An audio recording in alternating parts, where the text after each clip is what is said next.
Right. So, good morning or good afternoon, ladies. I'm Kim, and I'm from Future Female Society, and this is More Than Mum. And we thought we'd record some stuff for you so that you could find out who we are, and to find out a little bit more about what More Than Mum can offer.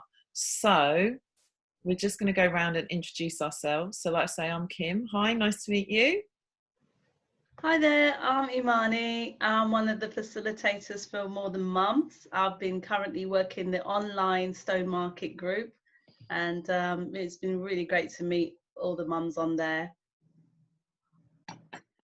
Hi, my name's Leash. I work for Future Female Society, and I help with the recruitment and the admin and whatever's needed.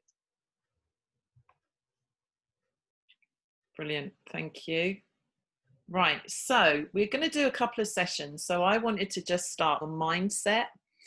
Mindset, I think, is one of my favourite sessions where we talk with the mums about how you think and how you can really sometimes check yourself in your thinking. I often think there's a whole movement towards like, oh, just think positive, or you can just control and change your thinking just like that. And I think actually that's sometimes can be as damaging as anything else, because just thinking positive, I'm not sure is a recipe for wellness, because it's important to feel our feelings. But what I do think is mindset and how you think about things is really, really important. And once you're aware that these behaviors aren't fixed, they're things that can be changed, and it starts with how we think about things, that can be a really powerful place to begin making changes.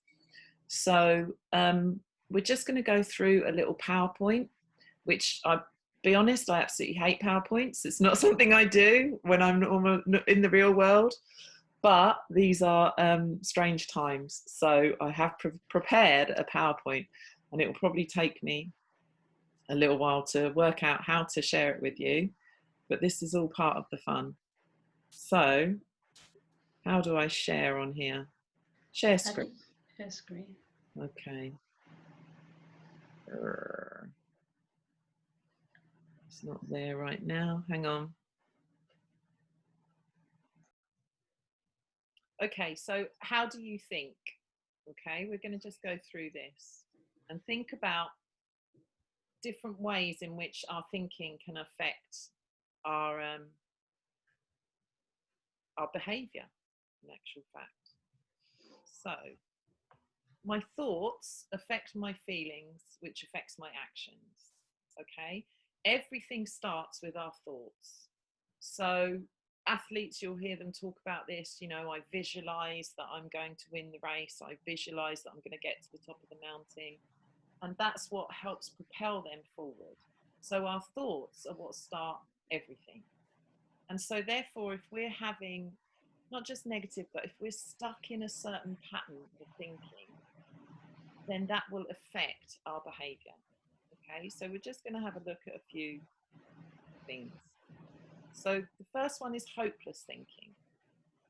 So hopeless thinking can often be this, I can't, nothing works out for me. So have you come across this, ladies? Yeah, that's a big one. It's a big one. And what I think is there's often people that we see and we go, oh, they're so lucky. Everything works out for them. Yeah. Mm-hmm. So it's oh, nothing works out for me. I can't. There's no point me trying because I'm not lucky. It's those kinds of thought processes. Yeah. So nothing ever works out for me. And I often think of people that you do think, oh, everything's golden for them. Everything they touch just, everything just happens brilliant for them. Nothing ever goes wrong. And we all know that's not true. Yeah, everybody has hard times. Mm-hmm. Everybody has difficulties in their lives. And the people that we think are just blessed and everything's golden for them, they're working hard. Yeah. And what they're also doing is having a mindset where they don't let the setbacks overcome them, and they say, okay, I can and I will, I'll find a way. Really like solution focused people. Do you know anyone like that? Yeah. Yeah. I've learnt those skills along the way. Yeah, I was going to say, I think you're like that, Imani. You know Sue, who runs Image? Mm-hmm. Yeah, she's someone that I really admire for that. She's very, you know, she's had a lot of difficulties in her life, but she doesn't see them as setbacks or difficulties. They're just part of life's journey. You know, like us, she had a baby at 14, you know, or as a young person, she was 14 when she had her child. But that didn't hold her back. It's like, yeah, okay, we just move on. And it's that thing of when something goes wrong, it doesn't mean you don't react to it and go, oh no, this is really bad or whatever. Mm-hmm. But then you regroup and you say, okay, how can I find a solution to this? Yeah. What do I need to do now? Mm-hmm. Yeah, because we're all going to have those bumps. Yeah. Okay, the next type of thinking that I wanted to talk about. This is me. Lazy thinking. I am. Oh, I can't be bothered. The amount of times I hear myself say that in a day. Oh, I can't be bothered. Even things like, oh, wash my hair. Oh, I can't be bothered.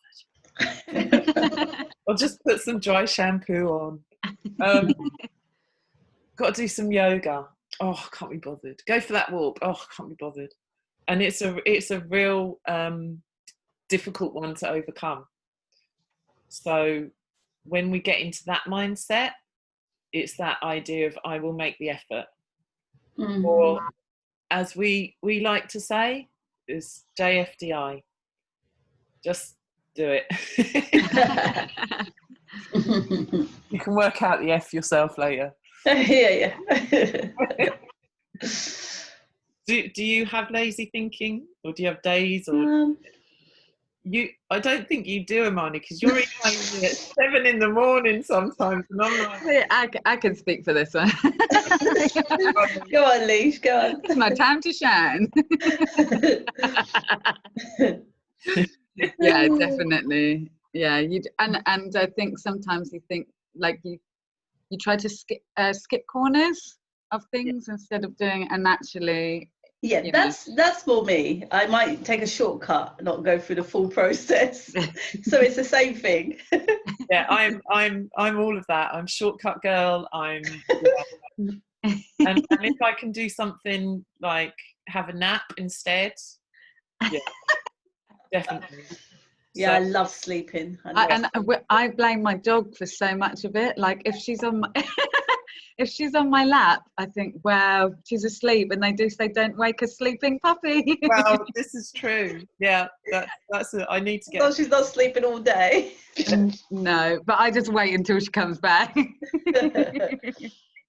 Yeah, this one is I can relate to this in terms of a lot of people I work with. Yeah, and it is a difficult one to overcome, because it is that thing of, but honestly, that bit, that JFDI. I mean, you know, the Nike version is just do it, and the JFDI one is someone we work with who just kind of started saying that, didn't he? And eventually got everyone T-shirts printed with it on and stuff. And that's actually been a really good piece of advice, because again, it's not that you can just change something really quickly. It's that you challenge it. Yeah. So when you feel that yourself, like the previous one, going, oh, nothing works for me, catch yourself in that thought and go, well, why couldn't it work for you, and challenge that. And for me, I have to challenge this when I catch myself going, oh, I can't be bothered. I have to say to myself, JFDI, you know, just do it, just wash your bloody hair, it's going to take 5 minutes, you know, or just get on the yoga mat just for 10 minutes. And then when you do the stuff, you never regret it. It's true. And as a holistic health practitioner, a lot of it's to do with energy. What's your Yeah. energy at the time? Mm. So once we shift that energy, we feel great. It's just when we stay in that mode with that low energy, it can just keep us stuck. Yeah. It's Yeah, true. absolutely. And I've never done some yoga or gone for a walk or washed my hair or whatever it is and thought, oh, I really wish I hadn't done that. You know, or gone to a party, or because Yeah. I'm like that even with social things. I can get very like, oh, I can't be bothered. You know, Mhm. this is the real big one for me, as you may have noticed. Okay, fixed thinking. And I think this is really interesting. And he's not in the house, so I can say this. My partner is very much like this. So it's just the way I am. Mm. You know, that fixed thinking. It's like I say, behavior is led by thought. So it's not innate. It's not just the way you are. You can change. You can take a risk. You can learn new behaviors. You can try and grow. So this idea that oh, it's just the way I am, and I find that really frustrating in you know in a partner and in friends or something when you're trying to suggest things and it's like, well, I can't do that because that's not me. That's Yeah. not me. Oh. And it comes back to fear, doesn't it? It's fear of change ultimately. When I work with some of the moms, we talked about that fear of, you know what your goal is, you know what you want to become and aspire to, but there's a fear of how to get there. So Absolutely. yeah. And even a fear of what's happening right now might not be great, but you get it, and that's your normal. And that can be about even in things like bad relationships or a bad job or a bad situation. At least you understand it, you've got used to it, and having to actually move into something else, even though that could be so much better for you, it's really scary. So actually it's better to kind of stay where you are. That's definitely you know, my ex, that's exactly how he was. And you know, just so scared of change. Wonderful person, but so scared of change. And I always put it down to his age. Actually, I didn't think it was. I thought that he thought because I'm this age, I can't change. But actually, he's probably been like that his whole life. Yeah. Yeah, definitely. And again, and it's such a shame because it limits you from trying different things and from other opportunities and from just growing, you know. So that's a really big one to challenge. Again, that when you hear yourself saying it, because there's certain things that these all bleed into each other as well. There's certain things that we will all experience this. So I may be more the lazy thinker, but there's also times when I go, oh no, I'm not like that. It's just how I am. Yeah. So we have to challenge it. My sister does as well, bless her, all the time. Oh no, that's just the way I am. I think in relationships it comes up a lot really, because and also people can keep you in a fixed state as well. Your friends, they can say, oh well, that's not you. You might say, oh, I've got this brilliant idea, I'm going to do this new thing, and they might say, well, that's not you. That's not you. I don't see you doing that. And they can actually keep you trapped as well. Yeah, that's really a really big one. Yeah, that's so true. I had a friendship for a very long time when I was younger, that we're not friends now, and we haven't been friends for a very long time, but with that gap I've reflected back on how much of that she did actually. And I didn't realize, you know, and a lot of it was through banter and through, you know, but actually it was about a fear of her fear as well of me outshining her in a way, which you know is a shame. Really, really big one, that one. Recycled thinking. I'm not sure if recycled is the best word for it, but it's that kind of feeling of only approaching things in one way. Always only approaching something in one way. So there's only one solution to this, and if that doesn't work, then that's it. You know, then it's not worked. So I give up. So I'm not recycled thinking is. It kind of doesn't quite hit it on the head, but I get what you mean. Yeah. I was using this last session actually last week, and I was like, oh, I was trying to find another word for it, but still haven't come up with it. But yeah, no, me too. I don't think recycled thinking is the best way to describe it, but it's that I don't know. Is monolithic a word? It's that mono thinking. Yeah. It's Mono thinking or linear thinking, yeah. yeah, and it's well, I've used this solution before, so I'll just use it again, and it's I'll that keep kind of using thing. it. Yeah, I'll keep using it. But in actual fact, again, we're all capable of thinking new thoughts, of finding new ways to approach things, of finding new solutions. One of the things we do on the project is the creative thinking aspect, and I do a bit of creative problem solving, because that's a really, really powerful skill to have. Yeah, very much so. Start looking at things in a really wild way. You know, what would be the wildest solution to this? I call it blue sky thinking. Is that the same thing? Blue sky thinking? Yeah, that's it. And you come up with the up there, in the sky, the really wildest solution to your problem could be. And then you can sometimes work back down from that, but that will spark ideas. So that's really interesting to try and use other ways to get to something. In the box thinking. Yes, that's what it is, isn't it? It's, you know, instead of out of the box. Yeah, definitely. I think you're Leash, you're very blue sky thinker. When we have our I really do. When we have our chats, you'll always come up with something that makes me go, oh, that's a really great idea, and you'll sort of think a bit over here about things, you know, that I've kind of got a bit stuck with, and that's so useful to have someone that you can bounce off like that.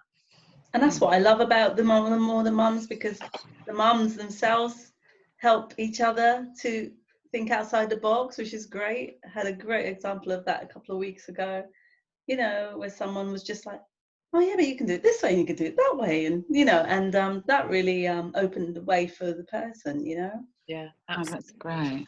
And it's that peer-to-peer support on the sessions that are really, really valuable as well. Okay, this is me again. Me, myself, I. There's a little bit of me about like that, very much so. I think particularly with food, I've got to say, and because me too. I don't like sharing food. I just don't. I'm like, I ordered this. You ordered yours. What's the issue? But I try. I don't think I'm over across the board selfish. And you do come across people that it's very much, that's all they think about is themselves, and all they talk about is themselves. And again, it's a really important thing to challenge. It is, and it's knowing the difference, because caring for yourself and self-care is very different from self-thinking, isn't it? Yeah. And sometimes people think, oh, because I'm saying I'm taking time for me, that's selfish, and that's not. So it's trying to differentiate between the two things, really. Yeah, I mean, looking after yourself is so important, and it's about, you know, like you say, giving yourself time, even doing those things that you can't be bothered, like you say, shifting that energy, going to do a bit of yoga or going for that walk is actually giving you some time and really important. Self-thinking is like, I will trample over you just to get what I want, isn't it? It's that kind of thing. So yeah, if you mess with my food, that might happen. I'll bear that in mind if ever you invite me out for dinner. And especially now, I'm like, well, I don't eat meat, but I do still eat a bit of fish. So often I go out for dinner with people and I'll order like prawns or something, and they've got meat. And they want one of my prawns. I'm like, what are you doing? No. So yeah, we've got to. It's a lovely thing when someone. But yeah, I think on that one as well. Like I was saying, talking about this recently.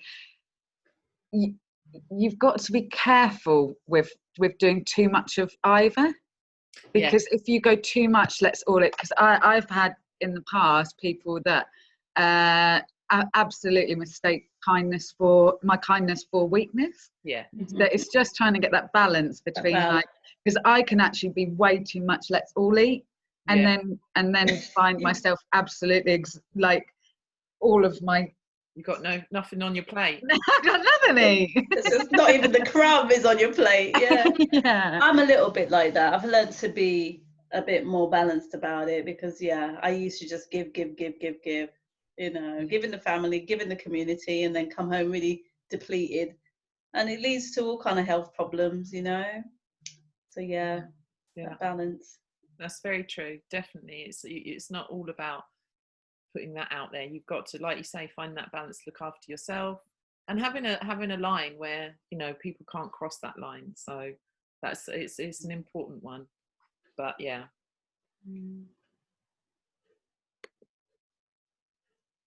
Okay, and again, stuck thinking. I'm not sure this is the best description for it, but it's that kind of, for me, it's between, it's not lazy, but it's that kind of being stuck, I guess. So it's not oh, I can't be bothered. It's, oh, someone else will sort it. It's not my responsibility, but also, again, it's that fear. I think it comes from fear, doesn't it? So that idea that you'll just wait for others to sort things out, and actually that's really it's really dangerous in giving other people lots of power sometimes over your life. Yeah, powerless thinking. Yeah, I identified with that when I was in the group with the mums last week, actually, because I said when I was a young mum, I used to get in a lot of debt and stuff, and I just used to leave that for my mum to sort out. I was living at home rather than start to chip away at it myself, you know, to equip me with the skills of financial freedom, you know. I just kind of just put my head under the sand and let someone else deal with it. And what it did was just not give me the skills to manage my own finances for some time, really, you know. Yeah. No, I think that's it, isn't it? It's important to, you'll sort it out. You'll face things head on, really, and say, okay, what's the issue? I'll find a way, rather than just, oh, hand it over to someone else. And again, I think it's important if we're thinking in relationships, you need to know, you know, like, again, someone I know in a relationship thought everything was being taken care of, the bills were being paid, everything was sorted, until started getting red letters, mortgage hasn't been paid, this hasn't been paid, that hasn't been paid, because actually, you know, he wasn't equipped with those skills either. So they ended up losing their house and all sorts of things. And so it's, you know, it's really important to be aware of things, but also not to just think, oh, again, that's not me, I don't do stuff like that, and get stuck in this way of thinking and letting others take control. That saying, isn't there, that every day of your life your story is being written, who holds the pen? That's powerful. So you want to be holding your own pen. Oh, you've got to put that in a PowerPoint. That was a brilliant quote. Yeah. That is exactly like this year. I'm 31 this year, and it's the first time in my whole life I've paid bills myself, because I just that's what my ex did. You know, he just did everything. It wasn't that I wouldn't have done it. It's just he did it. So I just gave him the money and he sorted it all out. So when it comes to 31, I felt quite embarrassed that I was ringing my mum, like, what does this mean? How do and I had to ring my ex to find out where the meters were in the house. You know, it's not the best situation, but it is what it is. And then you do find it out, and you can do it. And actually, it's not as hard as you think it's going to be. Proactive with it. Yeah, cool. And again, that's okay if someone's nice and kind and you know, but I think it's always good to know. Yeah, I always feel a little bit like, someone could actually have a lot of power over me if I do that. I mean, I've lived on my own since I was 15, so in a way, I haven't had a choice but to pay my own bills or not pay them. But it's kind of like, well, what would that look like? You know, going into a relationship now, there's still an element of me wanting to know and wanting to be not in control, but I want it to be teamwork. Yeah, there is a part of me that just wouldn't give it up like that. No, definitely. Yeah, but well done, Leash. You know where your meters are now. Yeah, that's brilliant. It's always found out the numbers yesterday. Do you know where your stopcock is? Huh? Do you know where your stopcock is? Yes, I do. But that was another one. I had to ring my ex. Like, where? where is it? I can't even think where it could be. How do you even know? And he said, it's on the road. I was like, on the road? What's it doing on the road? I couldn't believe it. Oh dear. Yeah, we're all good now. It's good. Okay, unfinished thinking. Again, this is a really good one, and I think I used to be more like this, and I think I've managed to kind of move forward a bit. But that whole, I might start, but I won't finish. So you go into something like completely half-hearted, and then well, how do you think you're going to get on? So it's like, well, yeah, I'll probably, I'll start these dance classes, but I probably won't finish them, or I'll start this cycle race, but I'll probably drop out, and that's going to happen. That's your thoughts determine your actions. So to actually start thinking, well, I'm going to commit to something. I mean, this one says when it gets tough, I'll keep going. And again, it's about checking yourself. So when you start hearing yourself say, all right, I'll sign up for this, but I probably won't stick to it. Well, ask yourself, why are you signing up to it? Do you really need to do it? Do you really want to do it? And all those things that we leave half finished actually have an effect on our mental health and have an effect on our view of ourselves and our self-esteem. So if we just kind of think, well, rather than sign up to loads of stuff we think we won't finish, choose something and really commit to it. And I think that's really, really powerful. So, I think sometimes that happens when someone is feeling coerced, or they're choosing to do something based on the pressure on someone else. So it's not something they've definitely convicted to do. And it's, I find I used to be like that, where friends used to say, come along to this thing or whatever. And I'll go, oh, okay, I'll commit to it. But actually, I wasn't passionate about doing it in the first place. So in a way, I just didn't give it my all. Yeah. So again, that's and that can be that's a little bit about self-care as well, isn't it? Very much so. Saying no to people and saying, well, actually, I'm thanks ever so much, but that's really not my thing. So I'm not going to do that. Yeah. Because otherwise we're frittering little bits of our energy everywhere. But very much so. I really like this in terms of obviously living with my son being at home now, Liam, and being a professional sportsman. The commitment and dedication he has is so inspiring, because he's just like, well, I'm going to do it, and there's no ifs or buts, and he came back from America and he was injured, and he had 7 or 8 months where he had no club, but his commitment in his head was, I'm going to get another club. So he had to keep himself fit. And it was amazing to watch, and all through lockdown. So he couldn't go to the gym or anything, but he'd go out.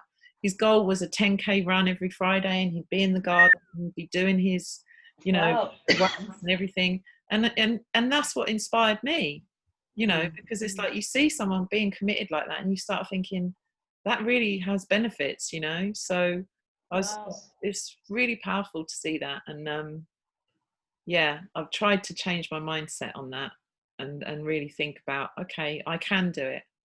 Like when my daughter's like that. My daughter's very much like that. She's got 4 children. She's got lupus. She suffers from depression. But the thing I admire about her is that she just gets up every day and says, I've set my own business now, Mum.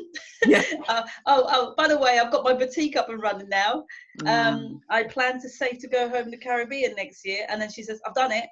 Yeah. Like, how did you do that?